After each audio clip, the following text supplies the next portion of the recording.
Violence and Vice by Keary Taylor. Narrated by Jesse Elwin. Chapter 16. Lana. A sob is working its way up my chest, ready to explode through my entire body when Juliet walks over and kneels beside me. My eyes slide over to meet hers, and I don't know if I'm really seeing anything right. She has this expression I can't explain. "It'll be okay," she says as she places a hand on mine. I want to scream at her, cry, curse, because what the hell could she mean? Of course it won't be all right. But she looks back at Roman, who stands just 5 feet behind her. There's a look of pained resignation, and he turns away from Juliet, deliberately not looking at her. "Well," Juliet mutters, her voice heavy with something between weariness and inevitability. "Here we go again." I can't even process her words. It's like they won't sink into my brain. I can't sort them out or make any sense of them, not when my whole world just evaporated. Juliet looks back at Cisco and then looks me square in the eye and says, "Just keep what's about to happen to yourself, okay?" I don't understand, until she hovers her hand over Aries' chest and then rests it against his skin.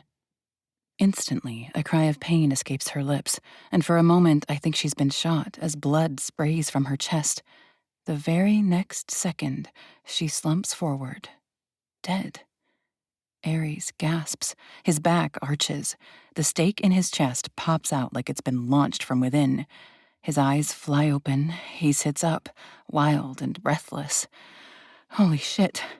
Holy shit. I stare. Ares, alive. Alive? Ares looks around the room, dazed. His body tenses, though he's obviously in pain. He holds a hand to his chest where he was just staked and grimaces. He turns to me, dazed. "Lana?" "Ares." His name comes across my lips in an emotional, disbelieving tremble. I throw myself into his arms, and this time I can't stop the sob that works its way out of my body. He's alive. Ares is alive. "What the hell just happened?" Cisco asks from the other side of Ares. His voice is high, shocked. It echoes in the bloody silence that fills the massacre site. "Lana," Ares says again as he splays a hand against the side of my face. He's looking around at the mess that's around us. He lets out a groan again, rubbing at the place in his chest where the stake was just moments ago. The gaping hole is already knitting itself closed. "What?" But he trails off, at a loss for words.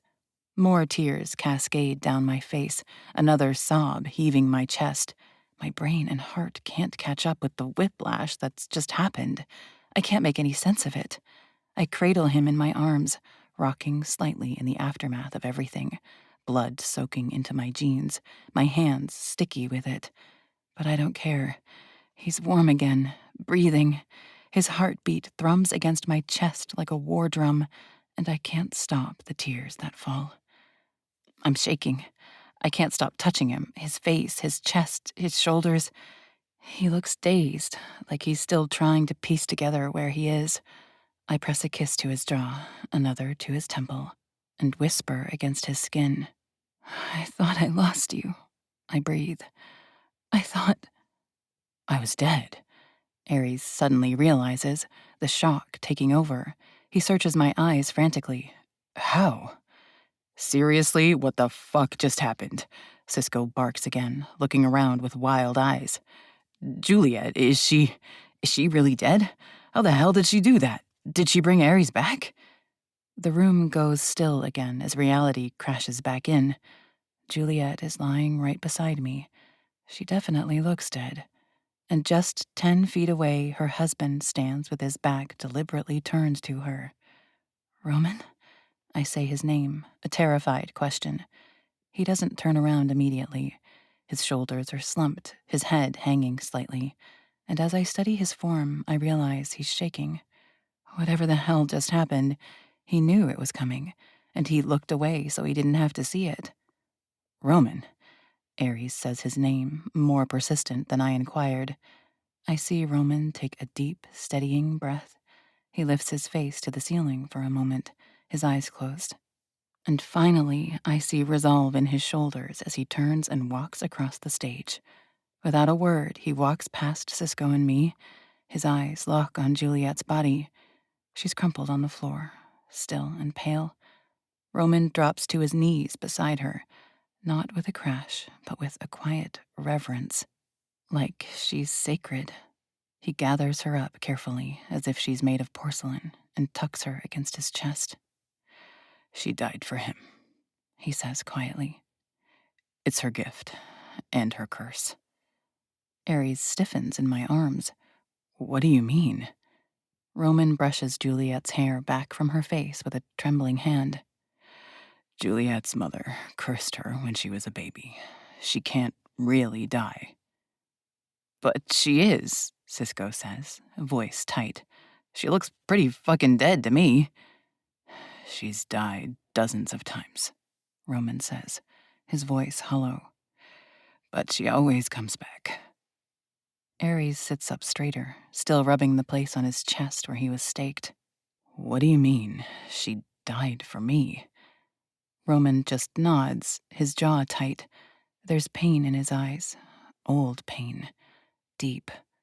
I wonder just how many times he's had to watch his wife die. It's an exchange. Her life for yours. Only there's a loophole, because she can't stay dead. Her curse is that she cannot die. Her gift, just like how Marcus can raise the dead and Ophelia can influence people, is that Juliet can die for other people. My head is spinning with all that information. Juliet is like Marcus, like Ophelia, like that damn therapist. Juliet is a born vampire, but she is also gifted. That's what she meant when she said, "Here we go again." She's done this before, a lot of times if I had to guess. So she's going to come back? I ask softly. In 5 minutes, Roman says without looking at us, give or take. Something about the way he says it, the absolute certainty, the weight in his voice, says this isn't the first or second time he's held her like this and waited. The way he turned his back right before Juliet touched Ares, Roman knew exactly what Juliet was about to do, and he couldn't stand to watch it. How many times has Roman seen Juliet die? That's about the craziest shit I've heard yet, Cisco says, as his eyebrows raise toward his hairline and he shakes his head. But damn if that gift wouldn't come in handy all the time. Ares and I sit on the floor beside him, our legs tangled, both of us still catching our breath. He touches my face again, gently, his thumb brushing away the tears I didn't realize were still falling. You're okay? He murmurs. You were just dead, and you're asking if I'm okay? I balk. Ares' expression darkens. I saw James stab you. Right, I forgot. I admit, stupidly. I look down at my chest. My shirt has a hole, but there's no evidence that I was pierced in the chest and nicked in the heart. There isn't any blood there. There isn't even a red scar. It's totally healed already.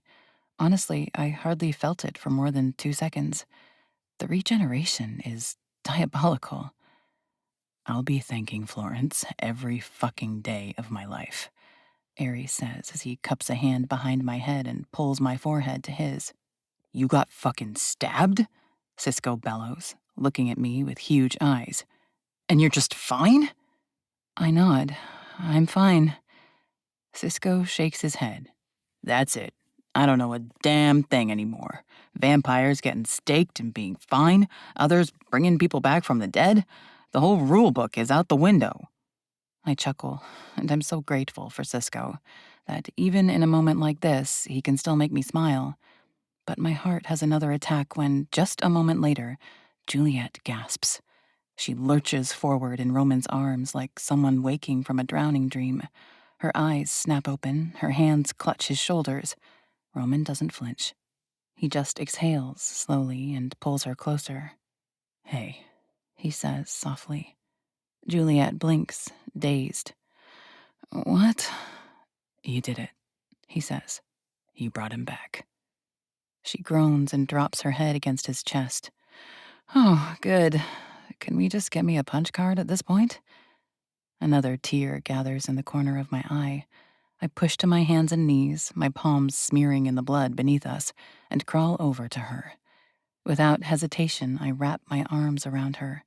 She smells like blood and sweat and death, but she's warm, alive.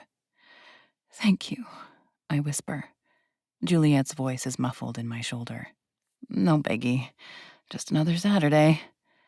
I let out a wet, half-hysterical laugh and pull back, brushing a hand through my hair. And then Ares is there, wrapping his arms around both Juliet and Roman.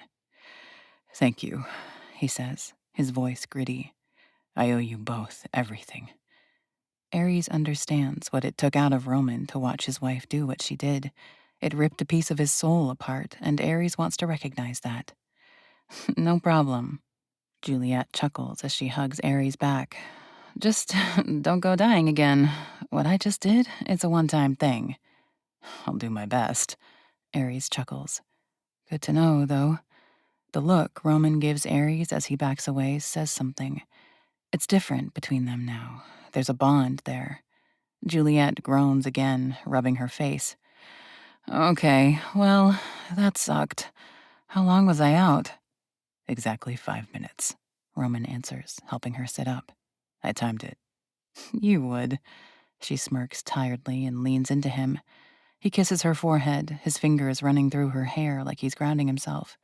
Cisco climbs to his feet, looking around at the utter carnage. The puddles of blood, the ripped flesh, the broken bodies, and the carnage of what was nearly the end of the damn world. Well, now what the fuck do we do? Chapter 17. I've never seen so much blood in one place. Once upon a time, the sight of all this blood would have made me pass out. I couldn't have handled it. But slowly, Ares seemed to heal that. And when I became a vampire, I think that took care of the rest. But blood is thick in the air. It soaks the floor, clings to my skin. The tang of it coats the back of my throat as we move slowly through what's left of the resurrection stage, as if moving any faster would bring it all crashing down again. Juliet is wiping her face with a cloth that might have once been white, but is now saturated in streaks of red and black. She looks like hell, like we all do. The bones of the Bloodfather, what's left of them, lie in a heap. That's the last one, Cisco says, hauling what's left of James's brother onto a tarp. Juliet crosses the floor, careful of the blood pools, and glances down at the body. We cremate them, all of them. Roman wipes the blood off his jaw, his shirt soaked through. Then we scatter the ashes. Juliet nods. That's what we did with Archer King. No bones, no trace, no way back. I don't know who the hell Archer King is, but I get the willies just from the way Juliet says his name. Ares' gaze darkens.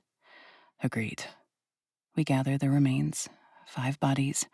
James, his 2 brothers, Marcus, and whatever's left of the Bloodfather.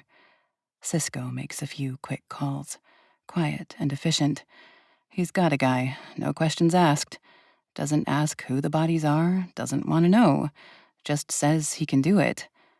We load them into tarps and tape off the ends and cracks so no more blood can escape. The van Cisco arranges is old and beat up, the kind that looks like it belongs to a band that never made it.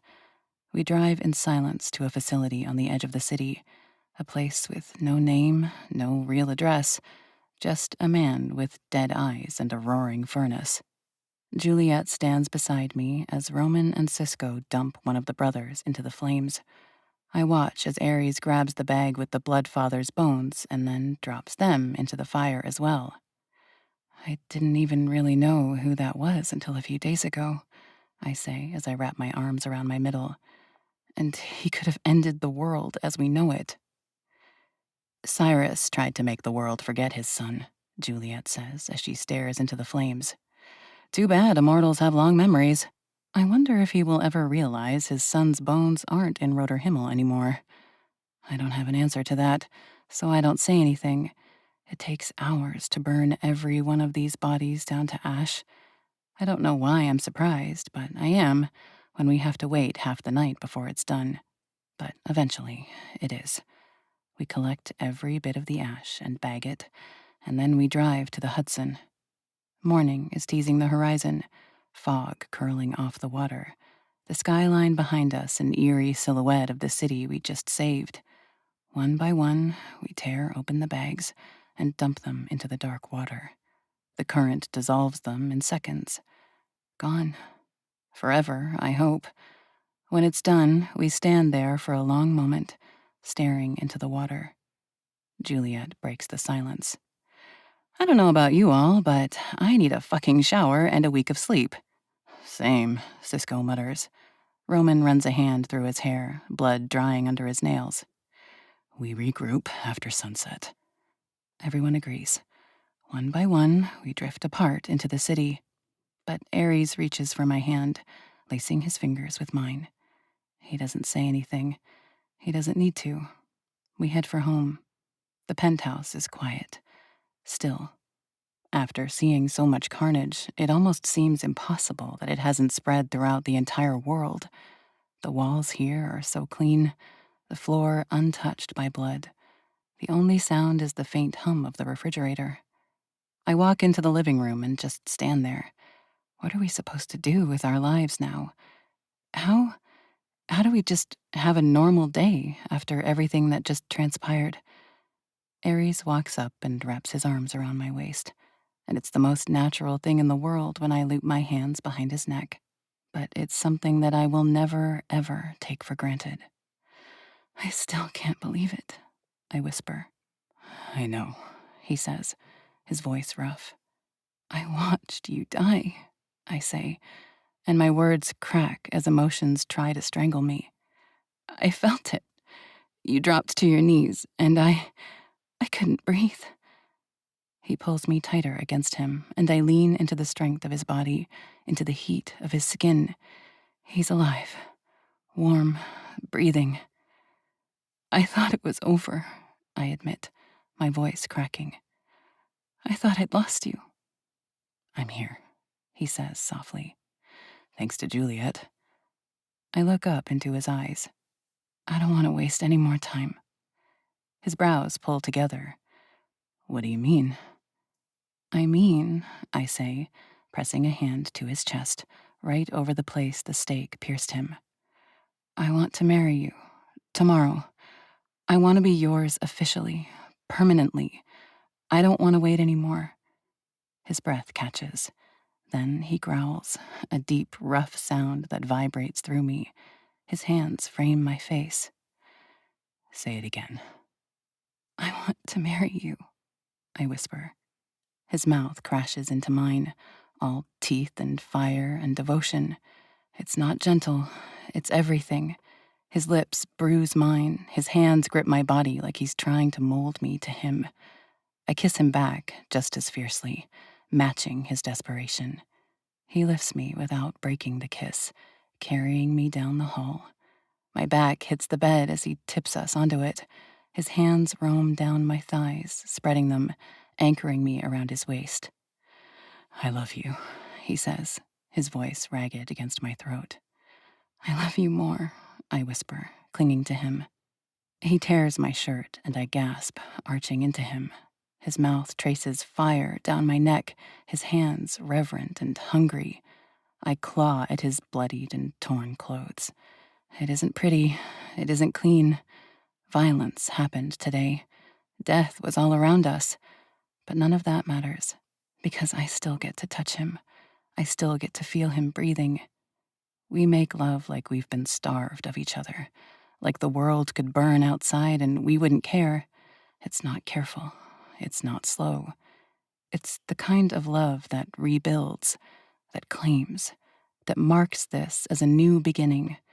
When it's over, we collapse into each other, limbs tangled, breath shared.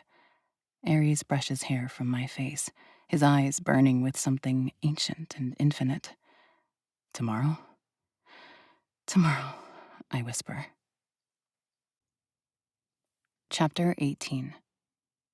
I don't know how long I sit there on the edge of the bed after he leaves, just staring at the crumpled sheets where Aries had been lying minutes ago, where I had clung to him like the world would collapse again if I let go.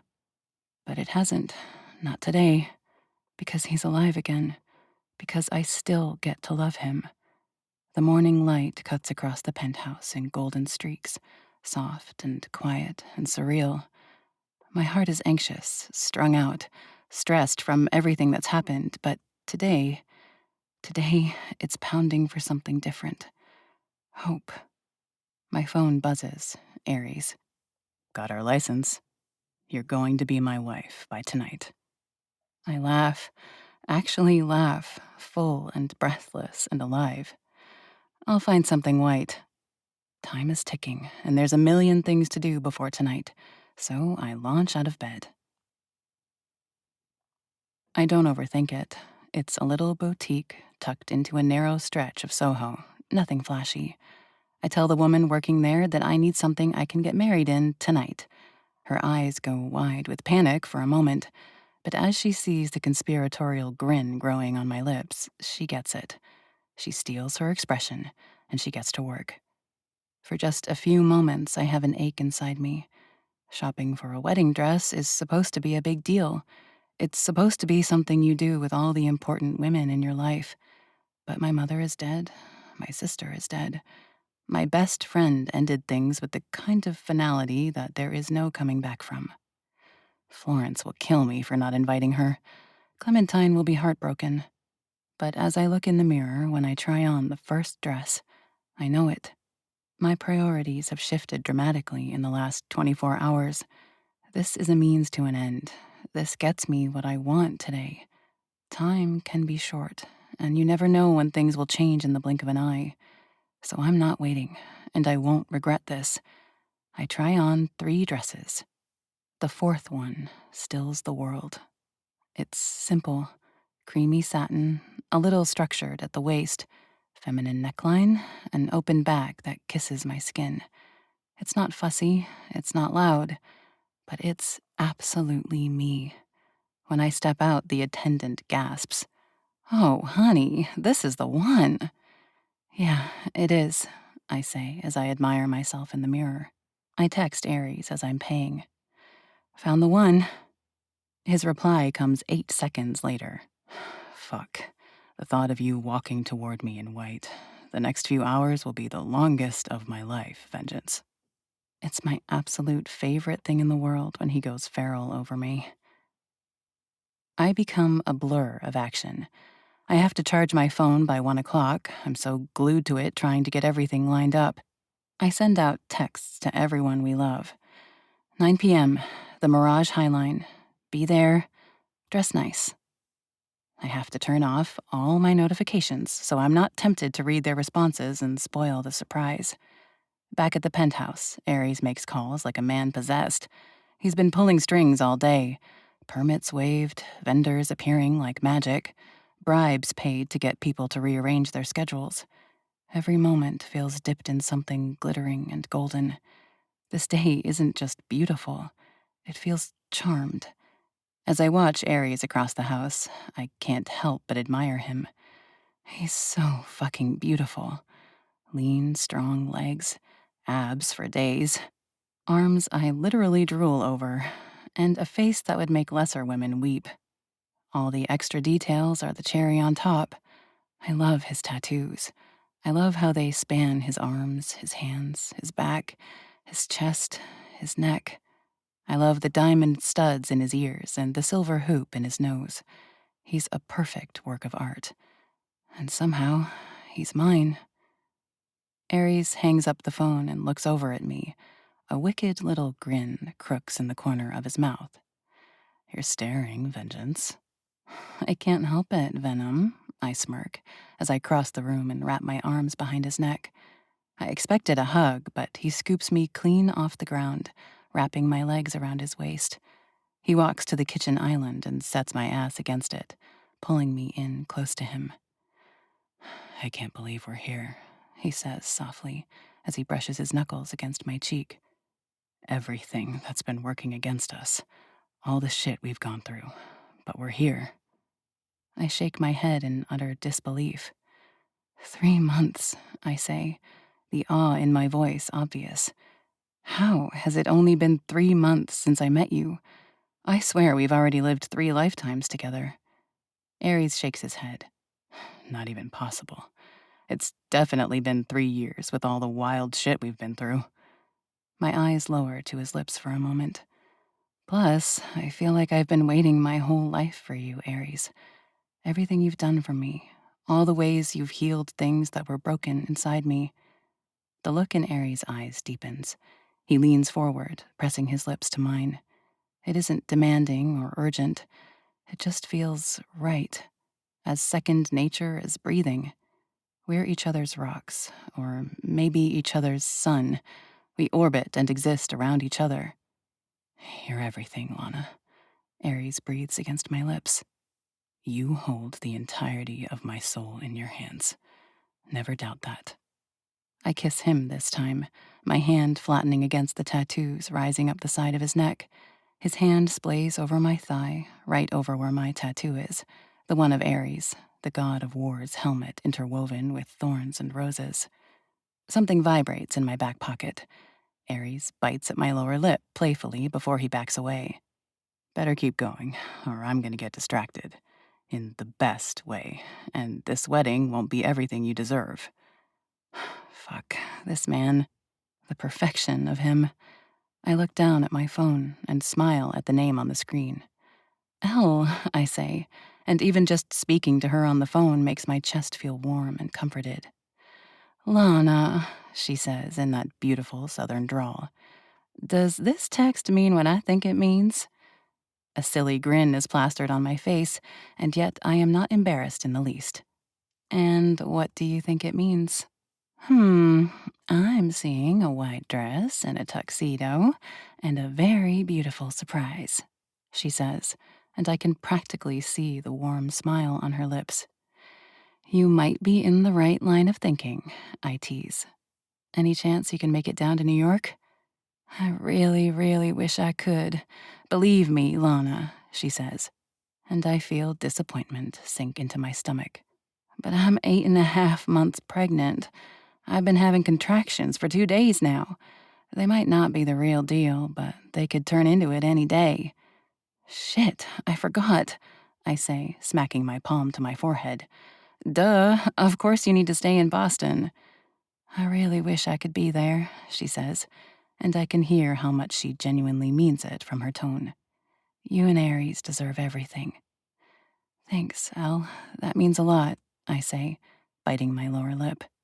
I need to take another trip to Boston. There's just something magical about this woman. I want a picture when that beautiful baby comes, got it? She laughs on the other end. Got it. I will definitely send you a picture. But congratulations, Lana. I'm so happy for you.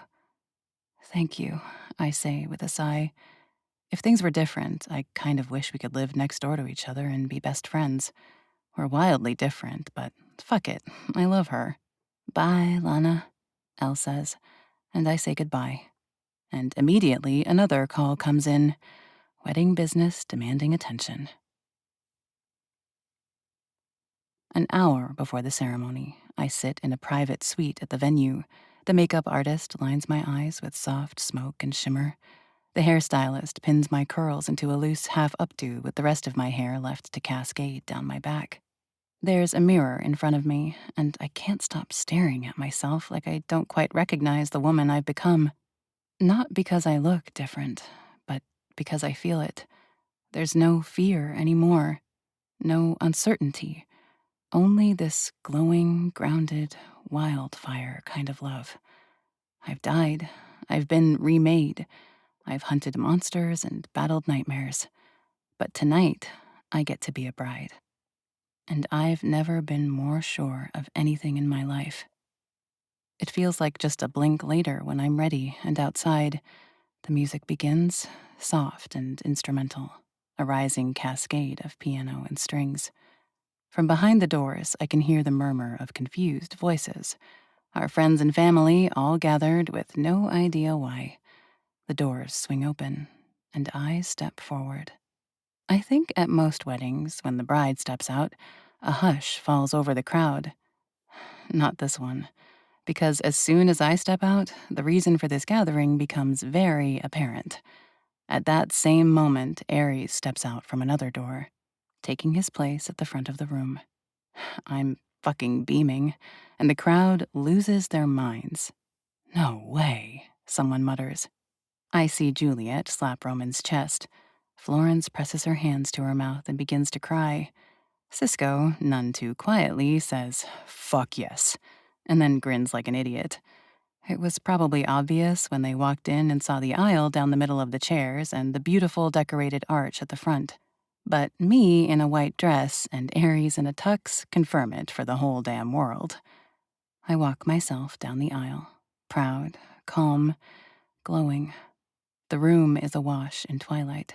The backdrop is all floor-to-ceiling windows, Manhattan glittering beyond them like the city knows something magical is happening inside. At the end of the aisle stands Ares. He wears a deep red tux, his dark hair swept back, his expression completely undone.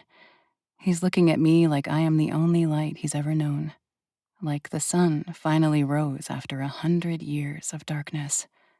Our eyes lock, and I swear I forget how to breathe.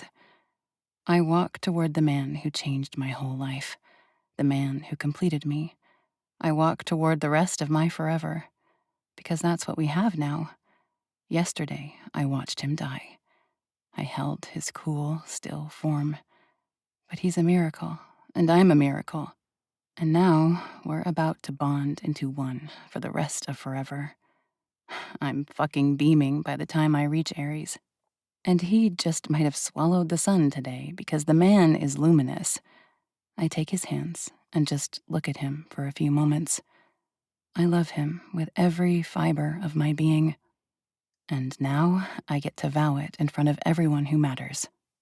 There is no officiant. We don't need one. No one else has the authority to define what this is between us. Ares squeezes my hands, never once breaking eye contact. "Lana," he begins, his voice already rough with emotion, but he's also calm, so confident. "We started as a lie, an arrangement, a performance. But from the moment you looked me in the eye, unafraid, furious, fucking radiant, I knew I'd never be able to pretend with you. Not really. Not when everything in me screamed, mine." The word comes out as an emotional whisper. It snags something inside me. It catches in my chest. I blink furiously, making sure the tears gathered in my eyes do not fall. I've lived just long enough to know that forever isn't a promise. But with you, forever sounds too short. I would stretch time until it broke, just to love you longer. Ares stares into my eyes, and I swear there is some kind of alchemical magic going on right now. I feel his words all the way into my soul, stitching us together, binding us in a physical way. "Lana, I vow to protect your fire, to honor your darkness, to worship your strength. You have brought me to my knees in the most sacred way. You are not just my heart. You are my home. You are my beginning and my end. And whatever comes after this life, the next, I will find you there and love you all over again." I swallow the tears in my throat. This man, how am I ever going to top the perfect vows he's just spoken? "Ares, you were supposed to be a means to an end. What we agreed to in the beginning, we were both crazy. I never expected the vampire I was supposed to fake a future with would become the man I couldn't imagine surviving without." Emotion cracks my voice as I remember what it was like in those few moments after James staked him. I couldn't see past it. I couldn't see a future without him. "Ares, Loving you has broken me apart and rebuilt me into someone I never dared to be. Whole, wild, strong. You saw every jagged, guarded piece of me and didn't flinch. He squeezes my hands, brushing a thumb over the back of one of them. He's so steady, just as he's been the entire time I've known him. Here, holding his hands, I feel so grounded, like nothing could ever shake us. It will take more than death to rip us apart. We've already proven that. I don't care how long we live, 10 years or 1,000. It still wouldn't be enough time to love you the way you deserve, I continue. But I'll spend every breath trying. Ares smiles down at me, strength and devotion radiating from the man who has become the center of my whole universe. I vow to never flinch from your shadows, to match your ferocity with my own, to choose you again and again, no matter the odds, no matter the war, no matter how many times the world tries to tear us apart. You are not just the man I love. You are the pulse in my veins, the fire in my blood.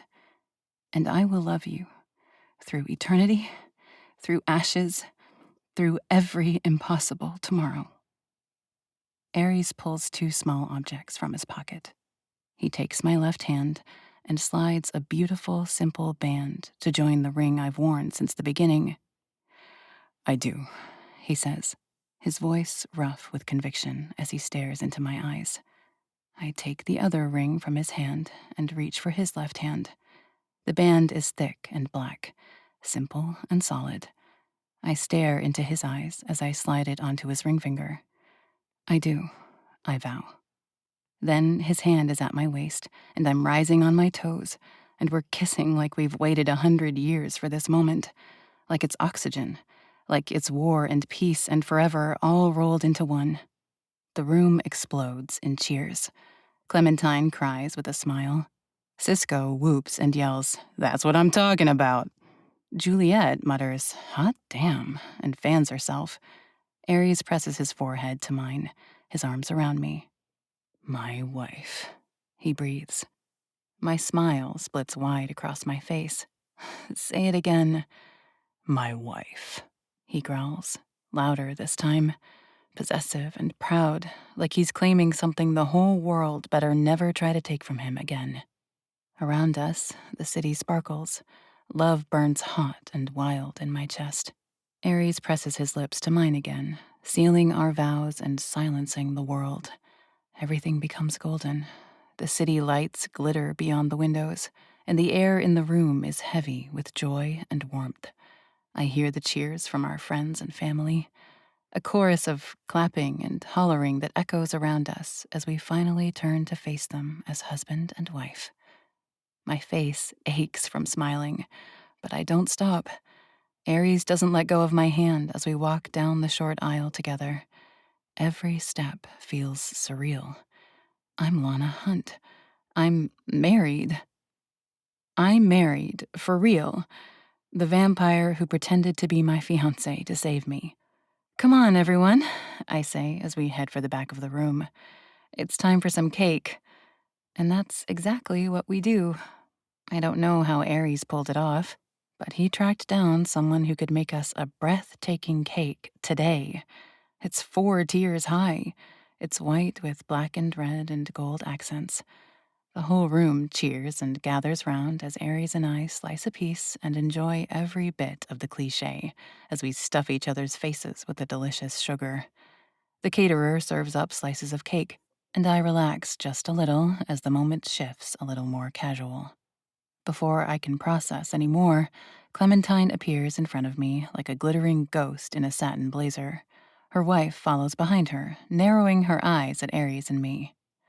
Okay, she drawls in that London accent, a glass of champagne already in hand.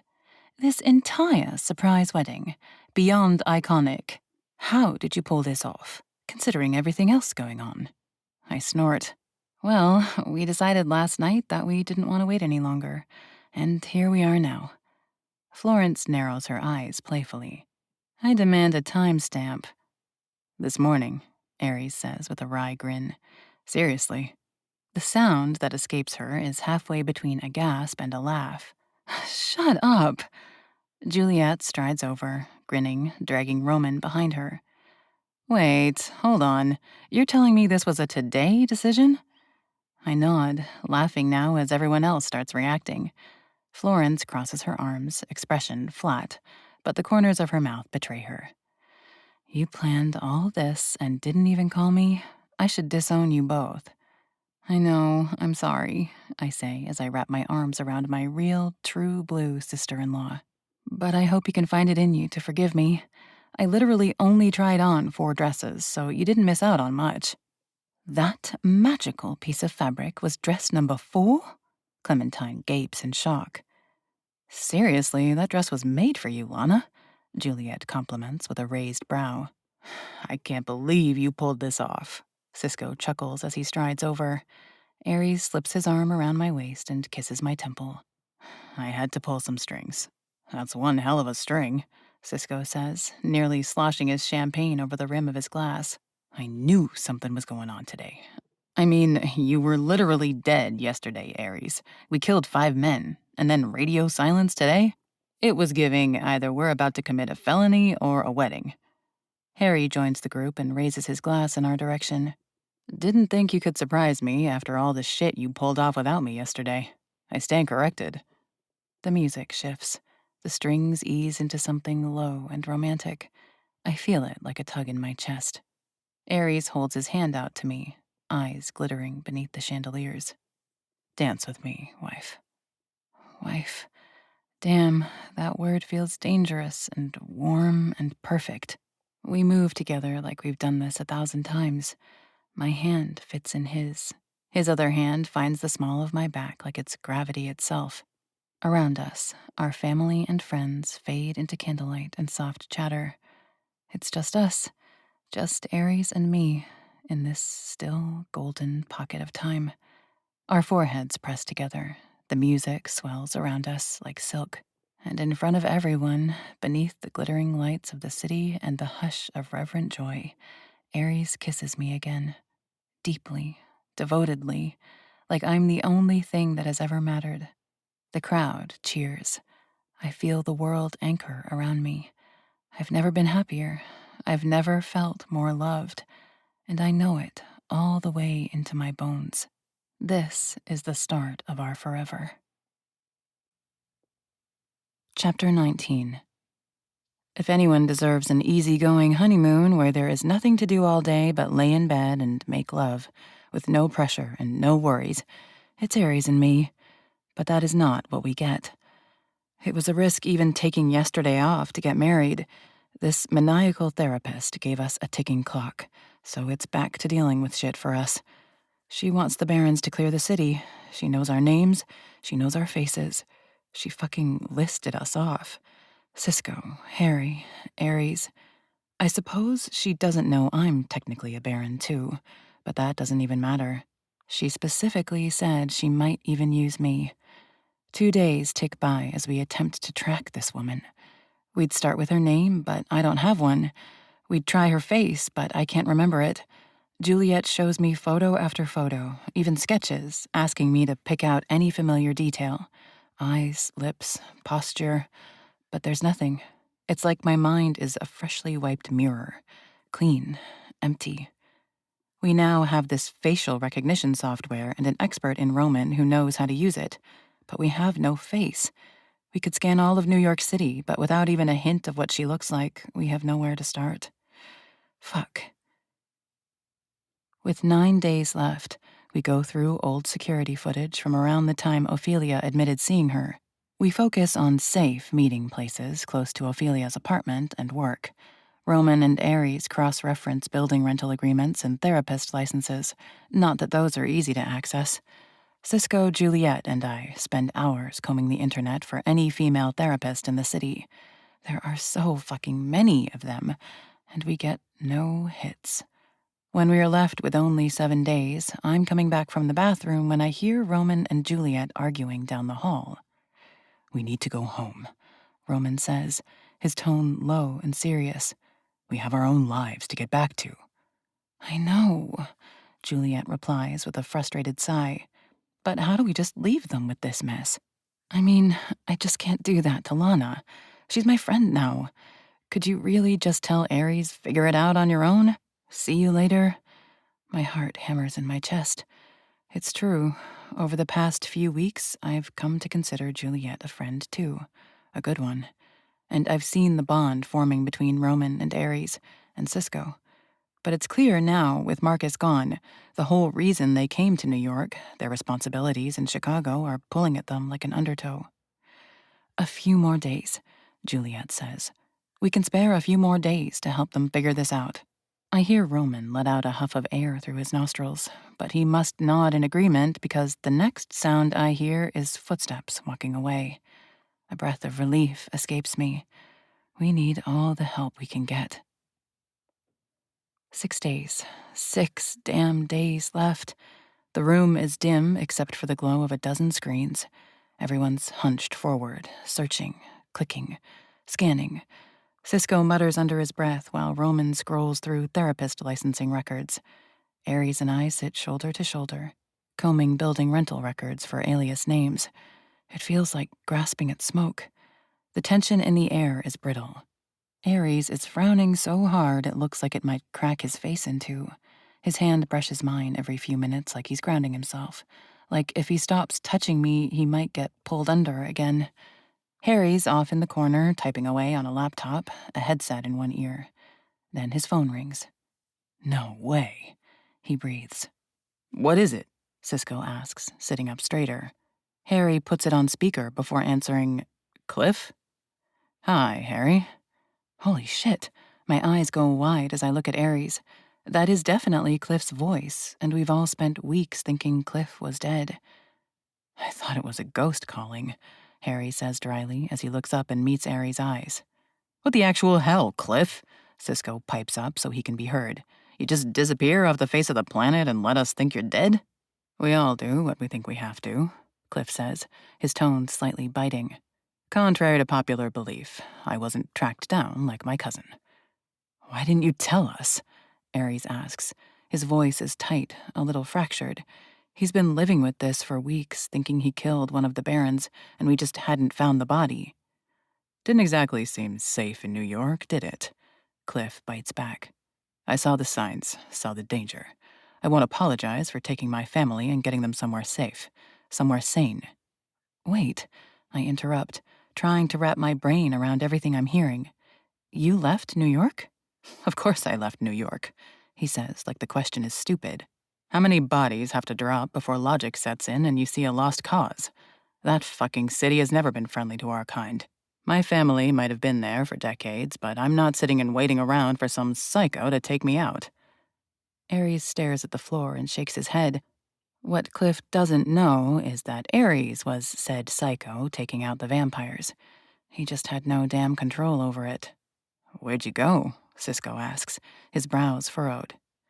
Somewhere with a lot more protection for vampires, Cliff replies. Let's leave it at that. What does that mean? Maybe somewhere close to one of the royal houses? I don't even know. Look, Harry, I just called to tell you I need to sell my half of the Atlantic Front development. I'm not coming back. It's just not worth the risk anymore. Harry stares at the phone like it just insulted his mother. You're really walking away? From everything? I've seen enough blood spilled in that city. Watched too many friends fall apart. If you're smart, his voice lowers. You'll leave too. The call ends with a click. No goodbye. We sit there, stunned. The silence stretches so long it starts to feel heavy. Holy shit, Cisco whispers. He's really alive. Not just alive, Ares mutters. He walked away. He chose peace. I look to Ares. His head is bowed, eyes distant. I can practically feel the guilt draining out of him. His voice is barely a breath. I didn't kill him. You didn't, I assure him as I take his hand. I give it a squeeze, trying to push every ounce of love I have into the touch. None of us speak for a long moment. Then Cisco says what we're all thinking, his voice low and serious. Cliff didn't just vanish. He opted out. And maybe we should all be asking why that suddenly feels like the smartest move anyone's made all year. There's weight to the words he just spoke, to the idea he's just sparked. But holy shit, Cliff Morgan, alive. Gone. Harry leans back in his chair like the wind just got knocked out of him. I can't believe he really left. I stare at the wall, but I'm not seeing it. We've been sitting in this security room for days, sifting through information and every digital ghost trail we can find. But the therapist, the one who made Ares a killer with a touch and a whisper, she's a shadow. We've been hunting a ghost, and we're no closer to finding her than we were on day one. I turn to the others. When she starts the next purge, my voice comes out hoarse, but I don't stop. She said she will use one of us. She was specific. Me, Ares again, Cisco, you, Harry. Cisco goes still. Juliet's brows pinch. How will you stop her? I ask, locking eyes with Cisco. Or you, Harry. They both flinch. Ares finally speaks. His voice is low and sharp with truth. I don't want anyone else carrying what I'm carrying. Waking up with blood on their hands and no idea who they've killed. Realizing they had no control. Juliet glances at him, somber. Roman remains stone-faced, arms crossed, but his jaw clenches. Cisco exhales through his nose and scrubs a hand over his mouth. We can't all just leave, he says, though his words sound conflicted. We own half the damn city. We've got businesses, real estate, staff, roots. But the words sound hollow, even as they leave his mouth. His gaze flickers toward the door, like maybe he's already picturing what it would be like to walk through it and not come back. Harry, though, he doesn't even flinch. He shakes his head. No, I won't let her win. I'm not giving New York up. We regroup in the morning, he says, sharp and clean. We keep looking. No hesitation. Of course. Harry's one of the last standing barons in New York now. He breathes this city. If anyone was born to belong here, it's him. There's no part of him that would even consider running. One by one, everyone gathers their things. Quiet, subdued. Goodbyes are mumbled. No one mentions that it feels like the walls are closing in. We step outside into the city's dying light. Juliet and Roman fall into step beside me and Ares. I keep expecting Juliet to crack a joke, to say something snarky just to ease the tension. But she doesn't. Instead, we walk for a block in silence, the hum of the city swelling around us, making it all feel smaller somehow, quieter. I sense it before I hear anything. A tension, uncertainty. Finally, I look back over my shoulder and see Roman giving Juliet this look. I don't know how to define it. Hesitancy, wariness. Juliet's face is clearly saying, "Come on." They both see me looking, their eyes snapping to me. My feet falter, and I pull Ares to a stop beside me. Juliet casts one last look at Roman, one that says she's doing this and he better not stop her. Roman just raises his hands in surrender. Look, Chicago has always been a sanctuary of sorts. Juliet dives in. Roman is staring at her in a fixed way, like he's trying to telepathically tell her to watch how much she says. Things are different there. It's a little less human. Juliet, Roman growls. He folds his arms over his chest and stares at his wife with impatient adoration. She grimaces as she looks back at him, as if this is physically painful to not be able to say what she wants to say. It's not like New York, okay? I'll just say that you'd fit in there, the both of you. What the hell is really going on in Chicago? Juliet is trying to tell us something without really spilling the beans. Ares lifts his head slightly, interested, but Juliet doesn't push. She just shrugs one shoulder and looks forward again. If you ever decide this place isn't worth dying for, you know where to find us. I'm saying you should think about becoming our neighbors. Roman doesn't say anything more, but he relaxes a little. Whatever is going on in Chicago, he's worked hard to keep it a secret. Juliet looks at me again as they turn in the direction of their hotel. Sleep on it, she says with a concerned smile. They turn down the side street and disappear into the night. Aries and I keep walking. Our hands find each other's naturally, fingers entwining without effort. But neither of us speaks as the weight of Juliet's proposal settles in. We walk the next 4 blocks in silence, the city pressing in around us. I'm thinking of shadows that erase their own faces, of the glint of a stake in the chest of the man I love, of waking up every day wondering if someone I care about might be turned into a weapon. I glance at Aries. He's staring straight ahead, his jaw tense, brows drawn low. We don't say a word.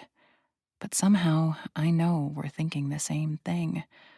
What if this city isn't worth it anymore? The moment we step into the penthouse, I feel it settle over us. The silence, the safety, the distance from the rest of the world. But Aries is quiet, too quiet. He drops his keys into the bowl by the door and heads for the windows like he needs the city's lights to anchor him. I watch his reflection in the glass, his broad shoulders tense, hands tucked in his pockets like he's holding something back.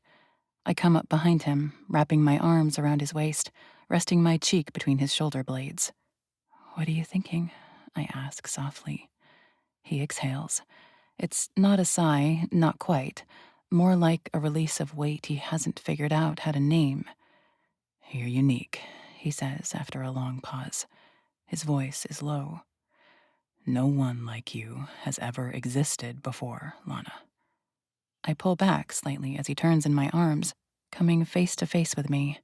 His hands slide down to my waist, anchoring me. His jaw is tight, his brows drawn together. "And that's a bad thing?" "It's dangerous," he says. "To you." My chest tightens. "You're the only made vampire, the only one with abilities like yours. There will always be people out there who would love to get their hands on you, to study you. Because if they could make more like you..." His voice breaks slightly on the last word. It's not weakness, it's reverence, fear wrapped in love. "A secret that big doesn't stay secret forever," he continues. "I'm terrified for Florence. If someone were to take her serum, if they forced her to make more like you, and if it gets out, this city, these people, it won't be long before someone comes looking to use you. I'm not sure I can keep you safe here any longer. And that's all I want to do in life, Lana." My heart pounds. I look up at him, my fingers curling into the fabric of his shirt. "That's exactly how I feel. About you. This woman, she used you once. She said she'd do it again. And everything else that's happened." I shake my head, a lump forming in my throat. We fall into silence, the air between us humming with truth. The kind of truth that's sharp-edged and undeniable. "But leaving New York," I whisper. "Everything I've ever known is here." "And everything I own," he adds. "Businesses, properties, and the ties we have here." My mind is spinning with the weight of it. And yet, my instincts scream something different. That this possibility, this escape, isn't wrong. It's not running. It's choosing peace. I step back slightly, staring up at him, breath catching in my throat. "Are we really considering this?" His arms wrap around me again, pulling me close. His lips brush my forehead. "So long as you're there," he says. "I don't care where we live." I breathe in his scent, grounding myself. "We should sleep on it," I murmur, even though, I don't actually sleep anymore. His mouth tips in a tired smile. "Then come to bed with me anyway." We walk hand in hand down the hallway, feet quiet against the hardwood, the glow of the city behind us slowly dimming as we step into the bedroom. We don't say anything as we change clothes. When I climb into bed, Aries is already lying on his side, arm outstretched, just waiting for me to climb in. I curl into him, my face against his chest, my fingers resting over his heart, beating steady and strong. The heart I almost lost. He kisses the top of my head. I close my eyes. I don't sleep, but for the first time in weeks, I rest. Chapter 20. I don't sleep. I don't need to anymore. Still, I stay in bed, curled against Aries, watching the first shades of gray seep in around the curtains. The city is quiet in that final hour before the sun rises. The world paused, like it's holding its breath. My mind is a storm I can't step out of. But it isn't panic that keeps me awake. It's something else. Clarity. When Aries stirs, his brow creases and he blinks slowly, eyes adjusting. He finds me immediately in the dim light, like he always does, and something passes between us. Like a current, invisible and undeniable. I think we should move to Chicago, I say softly. He breathes out once. I think so too, Vengeance. No hesitation, no doubt. Relief crashes through me so hard I almost shake. I close my eyes. We're done looking. We're done chasing ghosts. We're choosing safety. We're choosing each other. We're choosing peace. What now? I ask as I pull the blanket off and sit up. He mirrors the movement. We've got 5 days left. I need to tell my staff, get a transition manager in place. There's a lot I'll need to sell, a lot I'll want to keep. I nod, rubbing a hand over my arms even though I don't feel cold. I'll book our flights. 3 days? That should give us enough time, right? To wrap things up, at least to a degree, tell everyone. My mind spirals as I start running through the list of people we need to tell. How the hell are we supposed to tell Florence and Clementine? Aries just exhales through his nose. This is going to be the hardest part. I don't imagine she's going to take it well. Let's get it over with, then, I say as I get up and head for the bathroom. We move through our morning in sync, brushing our teeth side by side, getting dressed. I comb through my hair, and when I walk out into the kitchen, Aries hands me a blood bag. I drain it in just a few gulps. Aries takes a minute longer as he drains 4 entire bags. Ready? He asks as he dumps the plastic in the trash. Yeah, I confirm as I sling my bag over my shoulder and pull the door open. I nearly jump out of my skin when someone moves on the ground. Cisco, I say as I place a hand on my racing heart. What are you doing? He's sitting in the hallway, his elbows resting on his knees. His eyes are a little bloodshot, dark bags beneath them like he hasn't slept. He looks like he's been out here a while. Couldn't sleep. Had a lot of shit to think about, he says, sounding exhausted. What's going on? Aries asks him as he extends a hand to his best friend and pulls him up to his feet. What are you thinking about all this shit? He asks. His brows are furrowed, and he looks like he's been mulling all of this over the entire night. Is it worth it? 'Cause I'm not so sure it is anymore. I mean, New York has always been my home, but lately that doesn't feel like the right word anymore. Cisco, I say in sympathy as I step forward and wrap him in a hug. He seems pained, confused. He wraps his arms around me as well, hugging tighter than I expect. We're leaving, Aries says, and his voice is a little tight. The words come out sounding a little surprised or dazed, like he can't quite believe he's saying them. We're moving to Chicago. Cisco lets go of me, backing up as he grabs my upper arms. Really? You're not fucking with me? I shake my head and chuckle. No, we're not fucking with you. We just decided this morning. We're on our way to tell Florence. A wild grin takes over his face. Thank fuck. I'm ready to leave too, but I didn't want to do it alone. Wait, really? Aries asks, the excitement picking up in his tone. Hell yeah, Cisco says as his brows furrow and a manic grin takes over his face. New York has lost its damn mind. Time to move on, but I wasn't gonna do it without my best friends. Aries steps forward, wrapping his arms around Cisco and smacking his back in a hug. You have no idea how glad I am to hear it. You ever been to Chicago? They release each other, and it's kind of adorable how excited they both look. I can't help but smile, too. No, you? No, Aries says with a laugh. But it's gotta be better than here. I think anywhere has to be better than here, Cisco agrees as we walk down the hall. He presses the call button, and the elevator immediately opens. We all step inside. Aries nods. I'll send you our flight info once it's booked. Perfect. I'll start figuring out my shit. And for the whole elevator ride down, the two of them talk about what a mess this is going to be, trying to untangle their lives from New York. I text Juliet. We're doing it. Me, Aries, and Cisco. We're moving to Chicago. She replies with a series of excited expletives. You'll love it, I promise.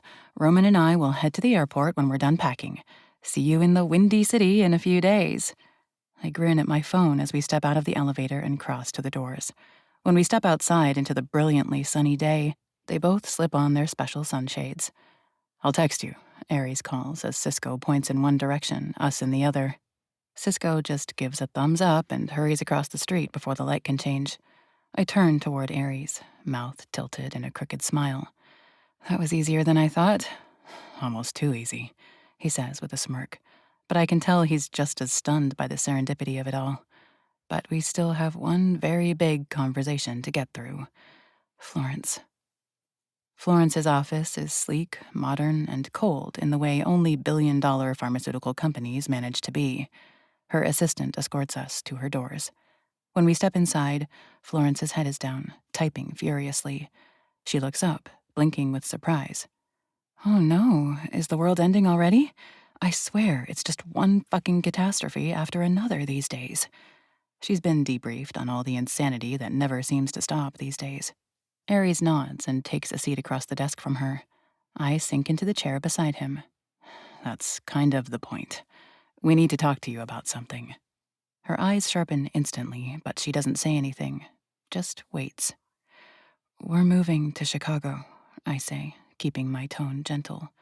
She stares at us for a heartbeat, 2. Then she lets out a sound that's somewhere between a laugh and a groan. Oh, thank fuck. I blink. Wait, what? Florence leans back in her chair and tosses her pen onto the desk. I've been wanting to move the company out of New York for over 2 years now. Taxes, local regulations, the constant drama, and this psycho bitch taking control of vampires. Not only are my brother and sister-in-law vampires, but my wife is also a vampire. Getting out of New York has been on my mind damn near every minute for forever now. But I couldn't leave you, Aries. Now, you two suggesting it? She points between us. Maybe I can finally breathe again. You're really okay with this? Aries asks, brows lifting. I'm more than okay. This is the opening I've been waiting for. It'll take time. I've got a lot of operations to transfer, but I'm not kidding. I've been thinking about this for forever. I was worried you'd be mad, I admit. Florence simply laughs. She does, in fact, seem happy. Mad? I'm relieved. Happy. I've been worried about you two since this all began. You've been trying to hold together a cracked city, and it's terrifying worrying about your wife being in danger all the time. Amen, Aries mutters in agreement. Florence smiles, sitting straighter. This is the best news I've gotten in weeks. I look over at Aries, and I can see it on his face. This is just the next in a whole series of signs. Every door we feared would slam in our face is swinging wide open. The universe isn't just letting us leave. It's clearing a damn path. Chapter 21. One last goodbye. It's the hardest, the most toxic, but it will bring the most closure. I walk the familiar streets to Ophelia's apartment. Every step feels heavier than the last. I used to love coming here. It was always a breath of fresh air with how new and clean it is. Compared to the old shithole I used to live in, this place felt so nice. It always smelled faintly of cinnamon and her vanilla body spray. It was the smell of comfort, of fun, of my person. Now it smells like betrayal. Ophelia opens the door after 3 knocks. Her face is pale. She looks thinner. There are no longer visible signs of the violence James used against her, but the darkness in her eyes is there as proof. When she sees me, her body stiffens. Her hand tightens on the edge of the door. But I lift my palm in peace. I just have a few things I need to say, I murmur. Then I'll go. She stares at me for several long moments. I hear her pulse quicken. I smell sweat prickling along her skin. But she stares at me, she searches me, and for just a second, I see the traces of a person who used to love me. She opens the door wider. I step inside. Everything's as I remember it, but colder. A half-unpacked hospital bag sits near the couch. A blanket lies crumpled on the floor. Everything is just a little messy, and Ophelia has never been messy. I'm not here to fight, I say, turning to her. I just needed to do this. She nods slightly, her lips pressed into a thin line. Aries and I are leaving New York for good, I say. I'm not going to tell you where. She opens her mouth as if she's about to say something. Her shock is obvious, but she contains it, as if remaining silent will punish me. There isn't room for both of us here anymore. Not after everything that's happened. You almost got Aries killed. You're the reason a lot of people died. She blinks and her eyes drop to the floor for a moment. Guilt, shame. I think that's what I see in her face, but she steals her expression, stubborn as ever. I don't forgive you, I add, and that lands like a stone in the silence. But I'm not going to let what happened poison what's ahead.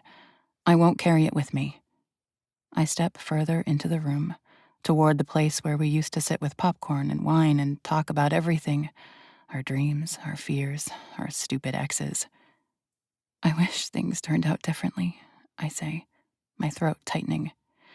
But for what it's worth, thank you for being my person for a while, for being my family when I had no one else. Tears shine in her eyes. She stalls, her lip quivering. She brushes the tears away, keeping them from falling. I wish it was different. I wish everything could just get erased. But I don't think I'll ever understand how you can love a vampire. I'm married to a vampire, I correct. That drops like a fucking anvil. This is news to Ophelia. She's seen the ring on my finger for weeks. She's heard me talk about my love for Aries. But as far as she knew, it was shallow. But marriage means something. It holds weight. Once upon a time, she absolutely would have been my maid of honor. She was my person, my best friend. She should have been there with me, planning all the details and catching a thrown bouquet, the next to find her person. But here we are instead. She nods once. Right, Lana, She hesitates again, taking in a shaky breath. I regret what I did. I wish I hadn't touched his mind. I realize it now, how colossal a mistake that was. I was angry. I thought, well, it doesn't matter. I guess some part of me thought I was protecting you. I let that hang there. I don't believe it justifies what she did, but I don't need to fight her anymore. I step forward, and I hug her. Tightly. One last time. She exhales, shaky and startled, and I feel her arms come around me. When I pull back, I look her in the eye. The city's yours now, I say. I hope you can find some peace in it. Then I turn and leave, the door clicking softly shut behind me. I walk away lighter, not because it doesn't hurt, but because I'm done carrying it. Chapter 22. The kitchen is silent, except for the crinkling sound of the blood bag as I squeeze the last of it into my mouth. It's still so damn weird how natural this feels. The metallic tang, the surge of heat and energy that follows. I lean against the counter, eyes scanning the open space of the penthouse. Everything here is sleek and curated. Someone spent a lot of time and thought to make this place this beautiful. The furniture is expensive, probably costing more than I made in all of the previous 3 years. But none of it means anything to us. It was all here when Aries bought the place. We didn't pick it together. We didn't argue over color palettes or how many people we wanted to be able to seat at that dining table. It was all just here. Now we're leaving it behind. Our suitcases sit by the door. Just 2 each. I shipped 5 boxes yesterday. That's it. A life condensed. Our memories and meaning don't live in these things anyway. Aries is currently with Cisco, who is helping him load Aries' motorcycle up for freight transportation. He was smiling when he left this morning, like he was starting to believe this might be real. A new life. We're starting over. But it still doesn't quite feel real to me. Maybe it's the fact that I've literally never lived anywhere but this island, and that I've barely even traveled off it. It's really hard to imagine a life anywhere else. But I'm ready. I'm genuinely excited. I've been researching the city all night, looking up its different districts, its sports teams, and what the seasons are like. I think I'll enjoy Chicago.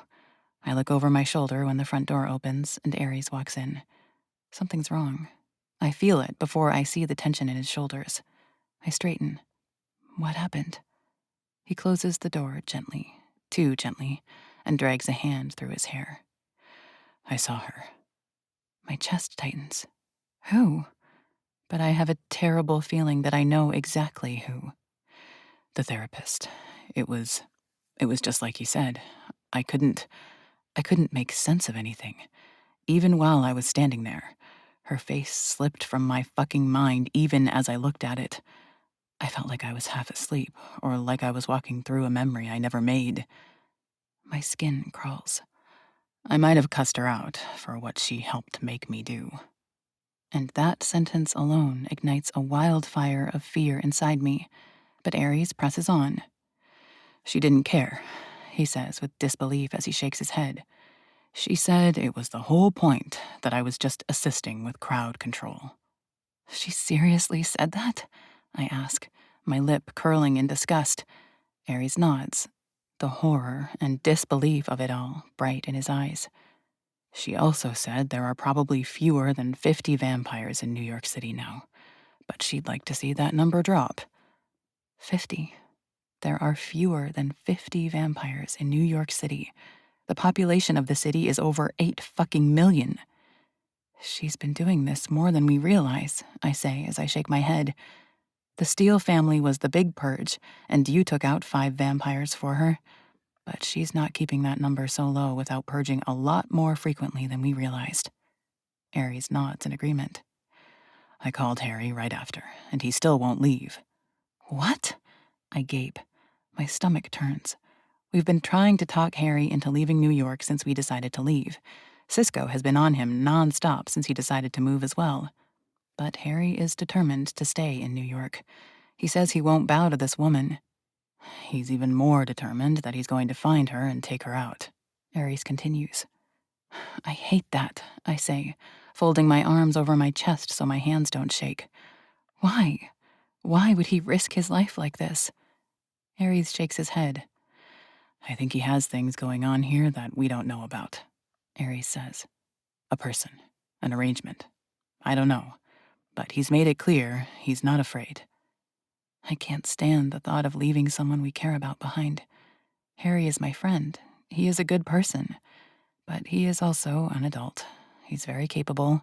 He's also very powerful. So I'm going to have to trust that he can keep himself safe. I told that bitch we're leaving. He loops back to the therapist. I told her we've warned the others. She said, nothing, really. She looked at me, and I felt like she was reading every thought in my head. Did she say she'd stop? I ask, heart pounding. No, Aries says, his voice hardening. She didn't say one way or the other. Just pointed out the number of vampires left in New York. And then she wished us fucking luck in the move. He shakes his head, visibly disturbed. But being in her presence, that was enough vengeance. We're doing the right thing.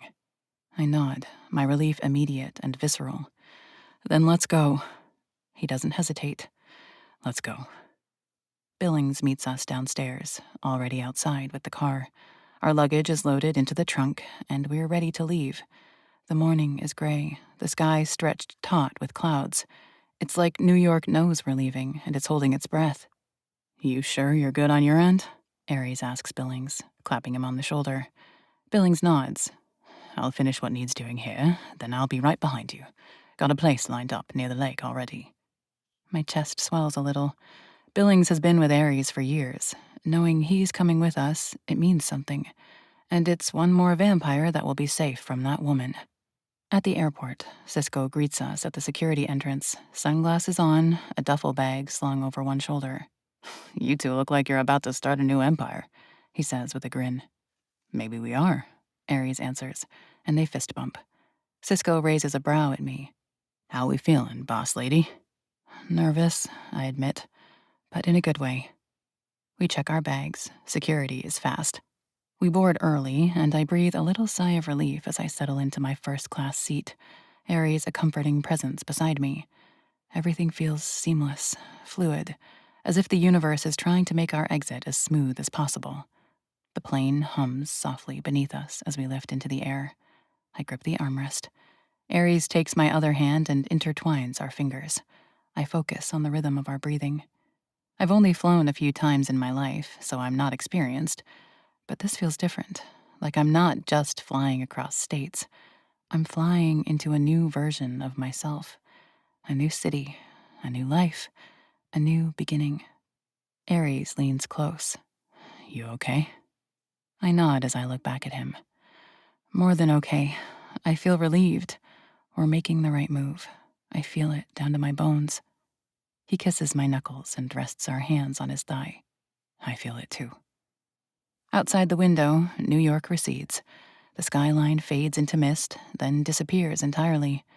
As we make the 3-hour flight, I think about what life in Chicago might look like. We still have to find a place to buy, but what will our day-to-day look like? What new friends might I make? What secrets about Chicago will we get the answers to once we're residents? I don't have all the answers, but I'm okay with it. I feel delusionally confident that everything is just going to work out. Chicago rises to meet us like a story unfolding. The lake is vast, stretching endlessly, reflecting the sky like glass. The buildings are bold, angular. There's a rhythm to the streets, a kind of heartbeat I can feel even from above. My pulse picks up. This is it. The plane touches down smoother than I expect. The moment the wheels hit the tarmac, I feel it in my soul. This is real. We've really done it. Holy shit. We taxi, shuffle off the plane, and make our way through the terminal. I'm surprised that it doesn't feel too foreign. Chicago is still the third largest city in the country behind New York and Los Angeles. It's not like I'm moving to some small rural town. We collect our luggage, and finally we step out the doors to the pickup area. Juliet stands there in black combat boots and ripped jeans. She flashes a warm grin the second she sees the three of us and steps forward. Roman stands beside her, stoic as ever, but there's warmth in his expression. I grin as I close the distance between us. Homecoming committee? Juliet throws her arms around me. You're here. It was kind of hard to imagine you'd actually make it. We're here. I breathe into her shoulder as I hug her tightly. She smells like night air and sandalwood, like Chicago. Ares and Roman greet each other with a handshake and a shoulder clap. Men of few words, but the camaraderie is solid. Cisco loops an arm around Juliet's shoulders. So, where's the welcome party? Juliet smirks. First stop? Food. You haven't lived until you've had a deep dish from our spot. I take a deep breath as we step outside. The air is colder here, sharper, but it tastes like a beginning, like possibility, like freedom. I grip Aries' hand as we drive into the city, and he glances over at me, his thumb brushing mine. And I know we're exactly where we're meant to be. Chapter 23. 4 months later. I smooth my hands over the black satin dress clinging to my body and glance at the mirror. I look different. It's not the hair, swept up into loose romantic curls, or the smoky eye makeup I've carefully perfected. It's not even the dress or the blood that runs through my veins now. Rich, potent, supernatural. It's my whole damn aura. I feel like I've been reborn. Like all the bad that happened in my life is a totally different existence. I'm not traumatized by my mother and sister's murder. I didn't lose my dad when I needed him. I wasn't betrayed by my best friend. I wasn't trafficked by a vampire. I didn't watch my husband die right in front of me.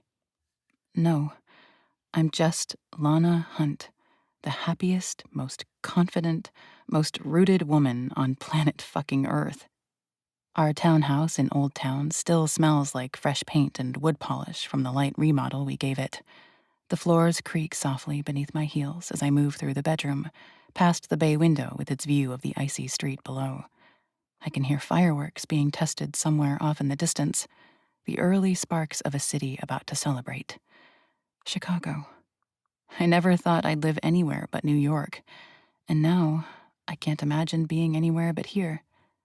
A door clicks softly behind me, followed by the sound of dress shoes across wood. I don't need to turn. I feel him before I see him. Aries' gaze travels up my body like a caress, and when I turn to face him, his expression is so full of heat and reverence, it makes my stomach flutter. "You're going to kill me tonight, Vengeance," he says, voice low, playful. "Literally kill me. They'll find me in a corner of that party, heart stopped. Cause of death, wife in a satin dress." I smirk and cross to him. "Well, that's no good. Juliet can only bring you back once. Maybe I should change into some sweatpants and one of your t-shirts?" He wraps his arms around my waist, drawing me in. "Doesn't really matter what you wear. You always kill me with that body." My smile softens. I press my forehead to his. "Ready to ring in a new year with our not-so-normal family?" He grins. "Wouldn't miss it." The nocturne is nestled between much taller buildings. It's terracotta-clad and dark. It's only 11 stories tall, and every single window is arched. Gorgeous columns stretch up each corner of the building. There are detailed carvings tucked into all the hidden corners.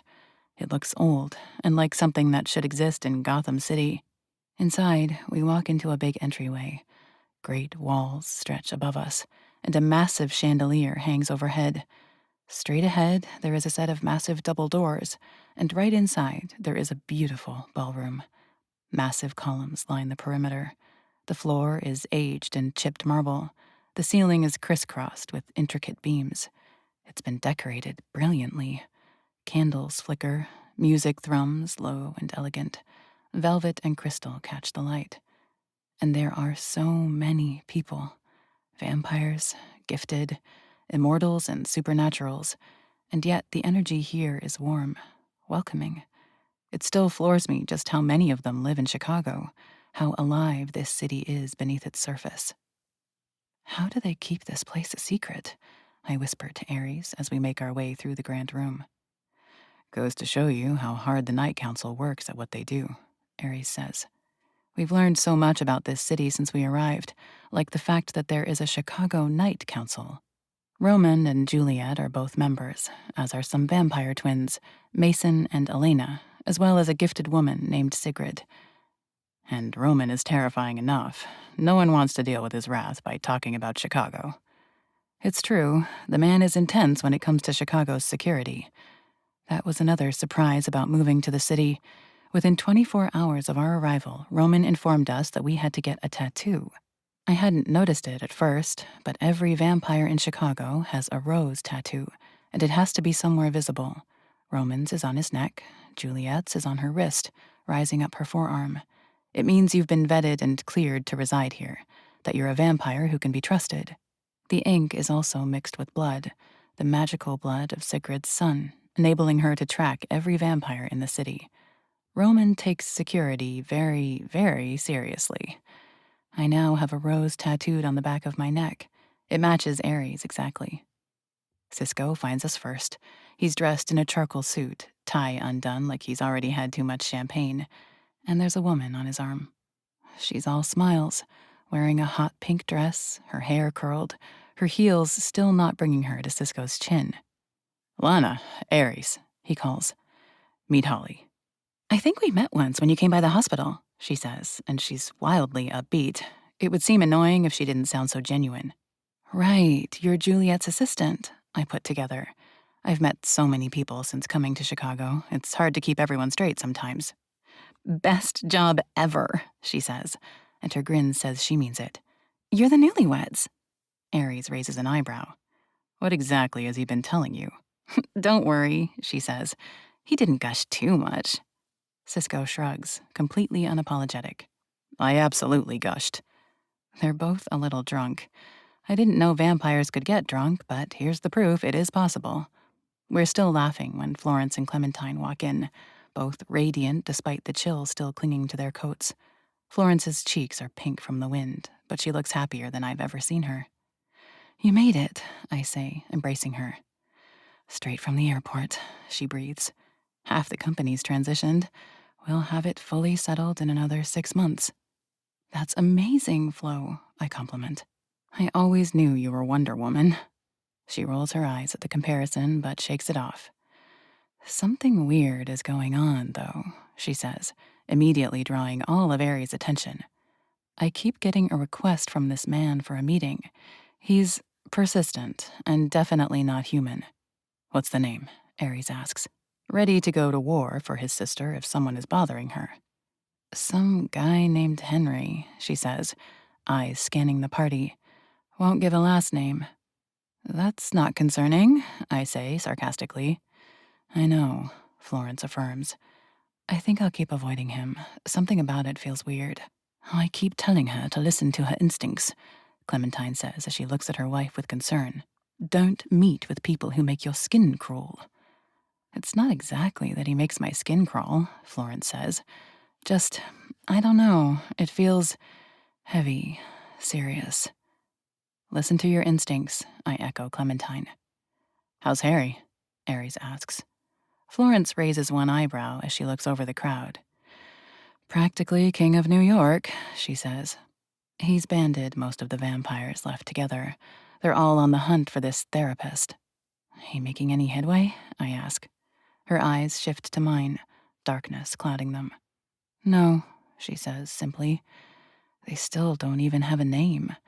But Harry is handling it all well. He still doesn't seem worried. I shake my head, hoping and praying he can continue to handle it. Either me, Aries, or Cisco checks in with Harry every day just to make sure he's still alive. That's enough dark and heavy, Clementine says. Tonight is a celebration. Can we please just party like we're normal people? Florence looks up at her wife, a grin taking over her face as she leans forward and kisses her as they walk backward onto the dance floor. I just grin at their happiness and turn to survey the room. Near the bar, I spot Juliet and Elena, their heads thrown back in laughter, each holding a flute of something sparkling and probably not human. I join them without hesitation. Elena has been Juliet's best friend for over a decade now, but she's so bold and authentically herself, I felt like I fit right in. It's a perfect little trio now. Look at you, Juliet says, looping an arm around me. You clean up nice. You're one to talk. I raise my glass to Elena, and she clinks hers against mine with a warm smile. You fit in well here, Lana, Elena says. I blink, a grin taking over my lips. Thank you. You were always going to, Juliet says. Chicago likes women who bite back. That makes me laugh. It also makes me feel seen. I've never been one for crowds. I prefer to blend in at a party. But here, with this crowd, I feel like I've finally found my tribe. I can just exist. I can be me. I don't have to pretend anything, and they still like me for who I am. The music shifts, softens, slows. I feel him behind me before he speaks. May I have this dance? I turn, smiling up at Aries, and nod. He takes my hand and pulls me gently to the center of the room, where couples are beginning to sway under the fairy lights strung across the rafters. He draws me in, hands on my waist, my arms wrapping around his neck. The music melts into the air like smoke. You look like a goddess, Vengeance, Aries says softly into my hair as he holds me tight. Chicago has been good to you. I feel like one, Venom, I say, letting a soft smile pull at my lips. It feels like everything finally slid into place. Like the universe had to upend everything to land us exactly where we were supposed to be. I never saw it coming, but I absolutely agree. His voice is a rumble I feel throughout my entire body. I rest my head against his shoulder and we sway. The lights blur. The music wraps around us. The crowd fades. All I feel is him. Everything was so heavy. There was so much violence. So much went wrong. There were so many times I thought I would lose this man who is my greatest vice. But we fought, tooth and nail, through life and death. We earned each other. Suddenly, the crowd around us starts chanting in unison. 10. Ares cups my face in his hands, his eyes burning into mine. 9. My heart stutters. 8. 7. 6. I love you, I whisper. More than forever, he replies. 5. 4. 3. I rise onto my toes. 2. His lips brush mine. 1. And we kiss. Happy New Year! The room erupts. Champagne, laughter, joy. But I barely hear any of it. All I feel is the spark of magic between us, the heat of his mouth, the way his arms hold me like he'll never let go. When we finally break apart, I can't help but grin. This year nearly broke us, but we're still here. Stronger, wiser, whole, home. And I know, deep in my immortal bones, that vengeance and venom are sometimes what it takes to write a perfect happily ever after. The end. Acknowledgements. A decade, an entire decade. That's how long I've been writing in this vampire world. I was 27 years old when I published House of Royals, and now I'm 37. My daughter was 7 and is now 17. My son was 5 and is now 15. A decade is a long time. That's how much I've loved this world. 20 books. But there wouldn't be near this many if it wasn't for you, the readers. You've kept me going. You've loved this world too. And loved these characters. From Olivia, Wrath, Elle, Lexington, Logan, Juliet, Elena, Roman, and even Cyrus. I feel like we're all just family by this point. We've gone through an evolution together. We've endured so much craziness. We've lost those we have loved. We've overcome trials and evil. Thank you. Thank you, fabulous reader, for going on this journey with me, for sticking it out for a decade. You have no idea how much it means to me. A special thank you to Sarah, Lauren, and Jana Lee. You 3 truly are amazing and have helped shape the Blood Descendants universe into what it is today. Your dedication, your insights, your willingness to always be there is an inspiration to me. I couldn't have done it without you. A decade is a long time, and 20 books is a lot. I've learned that I can never say this series is truly finished at this point. We'll see if the journey continues. Someone someday has to find that crown, right? This has been Violence and Vice, Book 3 in Keary Taylor's Vengeance and Venom trilogy. Narrated for you by Jesse Elwin. Thank you for listening.